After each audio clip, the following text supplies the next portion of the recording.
তো হ্যালো বন্ধুরা, কেমন আছো? তো আশা করছি তোমরা সবাই ভালো আছো। তো আবার একটা নতুন ভিডিও নিয়ে চলে আসলাম তোমাদের সামনে। তো এই ভিডিওতে তোমাদেরকে একটা গুরুত্বপূর্ণ আপডেট দিব। তো ভিডিওটা কিন্তু গুরুত্বপূর্ণ হতে চলেছে, তো পুরো ভিডিও দেখার জন্য কিন্তু অনুরোধ রইল তোমাদের কাছে। আর ভিডিও ভালো লাগলে অবশ্যই একটা লাইক করে চ্যানেলটাকে সাবস্ক্রাইব করে দিও ইবিএফসির সমস্ত রকম আপডেট পাওয়ার জন্য। তো এই চ্যানেলটা ইবিএফসিকে কেন্দ্র করে বানানো চ্যানেল। তো ইবিএফসির যত আপডেট রয়েছে তো এই চ্যানেলে প্রতিদিন কিন্তু দেওয়া হয়। তো যারা ইবিএফসির সমর্থক রয়েছে তো তারা এই চ্যানেলটাকে সাবস্ক্রাইব করে রাখতে পারো। তো অবশেষে কিন্তু ডুরান্ড কাপের কিন্তু ডার্বি ম্যাচ কিন্তু হচ্ছে, মোহনবাগান ভার্সেস আইবিএফসি। তো ডার্বি ম্যাচটা হবে 17ই আগস্ট। তো খেলাটা শুরু হবে সন্ধ্যা 7টার সময়। তো খেলাটা হবে যুব ভারতী ক্রীড়াঙ্গনে। তো এই বড় ম্যাচটা কিন্তু হতে চলেছে যুব ভারতী ক্রীড়াঙ্গনে। তো এখন এটাই দেখার বিষয়, ডুরান্ড কাপের ডার্বি ম্যাচে কোন টিম জেতে, মোহনবাগান নাকি ইস্ট বেঙ্গল। তো এখন এটাই দেখার বিষয়।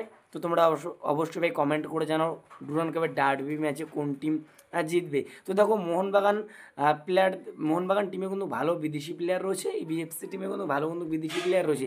তো দুটো টিমের মধ্যে কিন্তু একটা কিন্তু হাড্ডাহাড্ডি কিন্তু লড়াই হতে কিন্তু চলেছে 17 তারিখে। তো এটা আমি তোমাদেরকে বলতে পারি। তো ডার্বি ম্যাচ, তো ডার্বি ম্যাচের মতন কিন্তু হবে।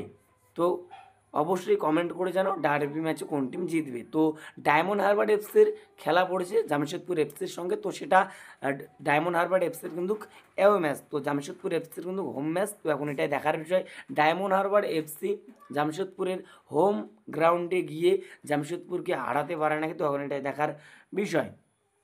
তো এবার যেটা আপডেট দেবো তোমাদেরকে, গুরুত্বপূর্ণ আপডেট। তো দেখো, অস্কার ব্রুজন ম্যানেজমেন্টের কাছে 3টে পজিশনে কিন্তু প্লেয়ার কিন্তু চেয়েছে। তো তোমরা সকলেই জানো। তো এর আগের ভিডিওতে আমি তোমাদেরকে বলেছি যে অস্কার ব্রুজন 3টে পজিশনে প্লেয়ার কিন্তু চাইছে ইবিএফসির ম্যানেজমেন্টের কাছে। তো প্রথম নাম্বার হচ্ছে রাইট ব্যাক, দ্বিতীয় নাম্বার রাইট উইঙ্গার, তৃতীয় নাম্বার হচ্ছে অ্যাটাকিং মিডফিল্ডার। তো এই 3টে পজিশনে প্লেয়ার কিন্তু ম্যানেজমেন্টের কাছে কিন্তু চেয়েছে কোচ অস্কার ব্রুজন। তো এই মুহূর্তে যেটা আপডেট পাওয়া যাচ্ছে, প্রীতম কোটাল। তো প্রীতম কোটালকে তো তোমরা সকলেই চেনো। তো বর্তমানে চেন্নাইন এফসির সঙ্গে যুক্ত রয়েছে। তো যেটা শোনা যাচ্ছে, প্রীতম কোটাল চেন্নাইন এফসি দল সেরে কলকাতার একটা ক্লাবে কিন্তু যোগ দিতে কিন্তু চাইছে। তো এরকম কিন্তু আপডেট পাওয়া যাচ্ছে এই মুহূর্তে। তো চেন্নাইন এফসি একজন বিদেশি প্লেয়ার কিন্তু সেরে দিয়েছে। তো সেই বিদেশি প্লেয়ারটার নাম হচ্ছে লুকাস ব্রাম্বিলা। তো প্লেয়ারটার সাথে আরও একটা বছরের চুক্তি থাকা সত্ত্বেও এই প্লেয়ার কিন্তু সেরে দিয়েছে। তো তোমরা সকলে জানো। তো যেটা শোনা যাচ্ছে, লুকাস ব্রাম্বিলার পাশাপাশি আরও কিন্তু 3 থেকে 4জন প্লেয়ার দল কিন্তু ছাড়তে চলেছে। তো তাদের মধ্যে প্রীতম কোটালও কিন্তু রয়েছে।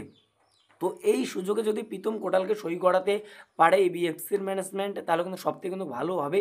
তো প্লেয়ারটা রাইট ব্যাক পজিশনে যথেষ্ট কিন্তু ভালো কিন্তু খেলে। তো তোমরা সকলেই জানো। তো যখন মোহনবাগানে খেলেছিল দুর্দান্ত কিন্তু খেলেছিল প্রীতম কোটাল। তো প্রীতম কোটাল রাইট ব্যাকের পাশাপাশি কিন্তু সেন্টার ব্যাক পজিশনে কিন্তু খেলতে পারে। তো প্লেয়ারটার মেন পজিশন হচ্ছে রাইট ব্যাক। তো ইবিএফসি টিমে এখন একজন প্রপার রাইট ব্যাক পজিশনের প্লেয়ারের দরকার। তো তোমরা সকলেই জানো। তো ইবিএফসির জন্য প্রীতম কোটাল একটা ভালো কিন্তু অপশন কিন্তু হতে কিন্তু চলেছে। তো এই প্লেয়ারকে যদি টার্গেট করে তাহলে কিন্তু আমরা অবাক কিন্তু হব না। তো দেখো, এই বিএফসির ম্যানেজমেন্ট এখন একজন ভালো রাইট ব্যাক পজিশনের প্লেয়ার কিন্তু খুঁজছে। তো তোমরা সকলেই জানো। তো একজন প্রপার রাইট ব্যাক পজিশনের প্লেয়ার কিন্তু খুঁজছে এই মুহূর্তে। তো এই প্লেয়ারকে যদি সই করায়, তো এই প্রীতম কোটালকে যদি টার্গেট করে তাহলে সব থেকে ভালো হবে। তো প্লেয়ারটাকে যদি একবার সই করাতে পারে তাহলে অস্কার ব্রুজনের হাতে কিন্তু আরও একটা কিন্তু অপশন কিন্তু বাড়বে। তো দেখো, এই বিএফসি টিমে শুধু একজন রাইট ব্যাক পজিশনের প্লেয়ার কিন্তু রয়েছে। তো সেটা হচ্ছে মোহাম্মদ রাকিব। তো মোহাম্মদ রাকিব ছাড়া ইবিএফসি টিমে আর কোনো কিন্তু রাইট ব্যাক পজিশনের প্লেয়ার কিন্তু নেই। তো এই প্লেয়ারকে যদি সই করে তাহলে আমার মতো সবথেকে কিন্তু ভালো কিন্তু হবে।